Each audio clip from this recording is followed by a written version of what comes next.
Kwanza kabisa tunapenda kumshukuru Mwenyezi Mungu. Tumefika salama hapa Cairo, Egypt.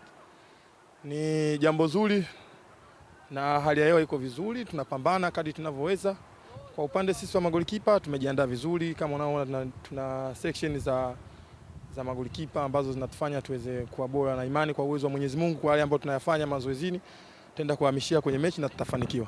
Ni mechi ngumu, ni mechi ambayo tunajua tunacheza na mpinzani wa namna gani, ni mpinzani mgumu, lakini na imani kwa maandalizi haya tunaweza tukafanya kitu na watu ambao wanavyofikiria. Sisi tunajua ni timu Nigeria, ni timu nzuri, ina maprofessional wengi, lakini pia sisi tuna maprofessional, na kwa kipindi cha hivi karibuni tumekuwa tukifanya vizuri sana katika national team, japo kuna muda sometime matokeo yanakuwa hapo upande wetu, lakini kwa imani kubwa ambayo nilikopo nayo kwa wakati huu tutafanya vizuri.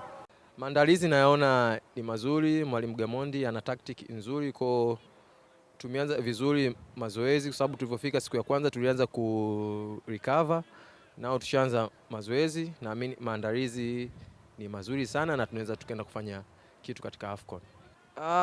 Nilitamani kuwepo na nipo.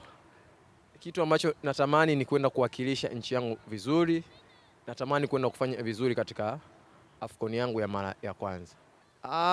Mwalimu ndo anajua, nikipata nafasi nitaenda kuipambania nchi yangu na kwenda kupambania maisha yangu, kwa sababu AFCON ni sehemu ambayo kuna opportunity nyingi za mtu kwenda kusogea sehemu moja kwenda sehemu nyingine. Kwa hiyo mimi, mashabiki wa Tanzania, nitajitoa kwa hali na mali ili kuweza kuifanikisha nchi yangu kufika malengo.